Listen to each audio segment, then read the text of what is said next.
شروع اللہ کے نام سے جو بڑا مہربان نہایت رحم کرنے والا ہے۔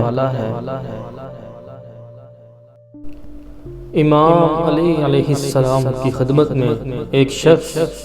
آ کر کہنے لگا، یا علی، رئیس ہونے کی چابی کیا ہے؟ بس جیسے ہی یہ سوال امام علی علیہ السلام سے پوچھا گیا، امام علی علیہ السلام نے فرمایا، اے بندہ خدا، یاد رکھنا جو انسان صبح اٹھ کر یہ کلمات پڑھے، یا رزاق و یا حکیم 27 بار، اور پھر اس امید کے ساتھ دن گزارے گا کہ اللہ کا کرم میرے ساتھ ہے، اور حاضر دماغی کے ساتھ اپنے فیصلے انجام دیتا رہے، اور اپنے وقت کی قدر کو اپنا فرض اول سمجھے گا، اور جب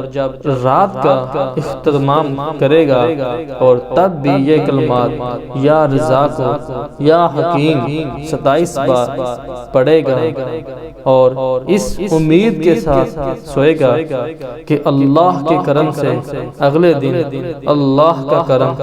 مجھ پہ اور برسے گا۔ اے شخص، جس انسان کا یہ یقین ٹھہرے گا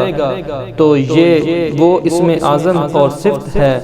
جو رئیس بننے کی چابی بن کر اس انسان کے لیے دولت کے دروازے کھول دے گا۔